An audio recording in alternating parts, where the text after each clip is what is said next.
کیونکہ ہمیں کسی بلاک کا حصہ نہیں بننا چاہیے. یہ جو پہلے کولڈ وار تھی اس سے بھی دنیا کو بڑا نقصان ہوا, اور یہ جو اب بننے جا رہی ہے کولڈ وار, اس سے بھی پاکستان, ہم وہ ملک نہیں چاہتا کہ جو پھنس جائے اسی, جس طرح ہم پچھلی باری حصہ بنے تھے کولڈ وار میں. ہم چاہتے ہیں کہ ہم اگر لوگوں کو اکٹھا کریں. ہم نے پوری کوشش کی جب سعودی عربیہ اور ایران کا سٹینڈ آف تھا تو پاکستان نے بڑا رول پلے کیا, اور اپریشیٹ کیا گیا دونوں ملکوں نے کہ ہم نے وہ ایک بڑا کرٹیکل فیز تھا جدھر ان کے اندر کانفلکٹ ہو سکتی تھی, تو ہم نے اپنی پوری کوشش کی اور انہوں نے اپریشیٹ بھی کیا. ہم یہ بھی چاہتے ہیں کہ اب یہ جو امریکہ اور چائنا کے بیچ میں یہ جو کولڈ وار ہے, پاکستان نے جس طرح 1970 میں اوپن کیا تھا چائنا امریکہ کے لیے, اسی طرح ہم ابھی بھی کوشش کرتے ہیں کہ ہم کسی طرح یہ جو ان کے فاصلے بڑھتے جا رہے ہیں اس کو روکیں. اگر ٹریڈ کے اندر کمپٹیشن ہے وہ تو ہمیشہ رہی ہے دنیا کی تاریخ میں, لیکن یہ اس سے آگے اس طرف نہ چلے جائے جس طرح کی سوویت یونین اور امریکہ اور ویسٹرن کنٹریز کے بیچ میں تھی. آخر میں کلائمیٹ چینج کی بات کرنا چاہتا ہوں.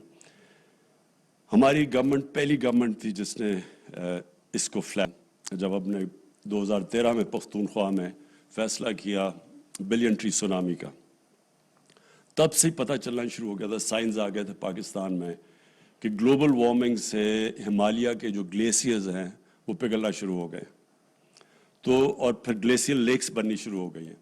اور دیہات میں جو لوگ رہتے تھے اور میری طرح کا جو کہ زیادہ ٹریکنگ اور شوق تھا دیہات میں جانے کا اور پہاڑوں پہ جانے کا, تو ہمیں تو سائنس 20 سال پہلے شروع ہو گئے تھے آنے کہ موسم گرم ہونا شروع ہو گیا, لیکن تب کوئی اتنا سیریس نہیں لیتا تھا اس کو. پاکستان میں تو کبھی کسی نے سوچا بھی نہیں تھا کہ یہ کتنی بڑی تھریٹ آگے آ رہی ہے, اور پاکستان ان 10 ملکوں میں سے ہے جو سب سے زیادہ ونربل ہے کلائمیٹ چینج. اور ایکچولی ہندوستان بھی بہت ونربل ہے, کیونکہ جو وہاں بھی جو انڈو گنجیٹک پلین ہے اس کے اندر تو زیادہ پانی تو گلیشیئر سے آتا ہے, تو وہاں بھی بڑی ونربلٹی. اور ہمالیہ کے جو گلیشیئرز ہیں وہ زیادہ تیزی سے پگھل رہے ہیں بنسبت جو کاراکورم کے گلیشیئرز ہیں. تو ہمارے تو جو آدھے سے زیادہ پانی آتا ہے وہ کاراکورم اور سلیمان رینج سے آتا ہے, تو ہندوستان میں تو ان کا سارا ہی ہمالیہ سے پانی آتا ہے گلیشیئرز کے اندر.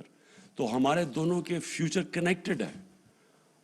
ہم دونوں کو مل کے یہ کلائمیٹ چینج کے اوپر پورا زور لگانا چاہیے. لیکن ابھی تک وہ جو سیریسنس ہے ورلڈ لیڈرز کے اندر وہ میں نہیں دیکھ رہا, اور وہ اس لیے نہیں دیکھ رہا کیونکہ ان کے جو کمرشل انٹرسٹ ہیں وہ کلیش کر رہے ہیں جو کہ سٹیپس چاہیے کلائمیٹ چینج کو روکنے کے لیے. یہ بڑا ایک مسئلہ بنا ہوا ہے کہ وہ ان کے لیے, اور میں سمجھتا ہوں کہ ہمارے لیے بھی یہ سارا ڈے ٹو ڈے پرابلمز آتے ہیں کہ آپ نے ایک طرف اپنے لوگوں کو روزگار بھی دینا ہے, آپ نے اپنی اکانومی کا بھی دھیان رکھنا ہے. تو آپ اگر وہ سٹیپس لیں گے, ہندوستان میں تو ان کے پتہ نہیں کتنی بجلی کوئلے سے بنتی ہے, پاکستان میں تو منسکیول ہے, ہم تو سب سے کم کنٹریبیوٹ کر رہے ہیں ایمیشنز کے لیے, لیکن ہندوستان میں تو بہت زیادہ ان کی بجلی کوئلے سے بنتی ہے. تو وہ سارا وقت پھر یہ بیلنس کرنا پڑ رہا ہے کہ اگر ہم یہ سٹیپس لیتے ہیں تو یہاں بے روزگاری ہو جائے گی, لوگ ہیں ڈیموکریٹک گورنمنٹ سے ہماری گورنمنٹ خطرے میں آ جائے گی. یہ ساری جگہ پہ یہ پرابلم بنا ہوا ہے. لیکن اگر آپ سٹیپس نہیں لیتے تو دنیا کو آپ مشکل میں ڈالنے لگے آگے, اور بڑے سویئر کانسیکوینسز ابھی سے ہی نظر آ گئے ہیں کلائمیٹ چینج کے, جو کہ ویدر پیٹرنز چینج ہو گئے ہیں ساری دنیا میں. تو اس میں ہم کم از کم پاکستان اپنی پوری کوشش کر رہا ہے, اور ہم نے جو سٹیپس لیے ہیں وہ ساری دنیا کے اندر اپریشیٹ ہوئے ہیں. لیکن یہ جو ریجن ہے یہ کنیکٹڈ ہے, جس طرح بھی اعزاز صاحب آپ نے بات کی, ریجنز ڈیولپ ہوتے ہیں, صرف ملک نہیں ڈیولپ ہوتا. تو ہماری یہ ریجنز کے اندر 2 پرابلم ہیں. ایک تو ہم بالکل پولیٹیکل ڈفرینسز کی وجہ سے ٹریڈ بڑی کم ہے, کانفلکٹ کی وجہ سے ٹریڈ کم ہے. دوسرا جو آگے کلائمیٹ چینج ہے اس میں بھی ہم کنیکٹڈ ہیں.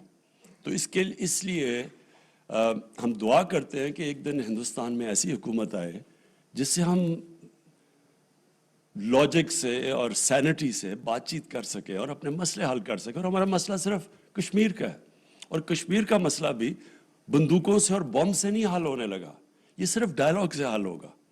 اور اس کا حل ہے ہی پولیٹیکل ڈائلاگ, اور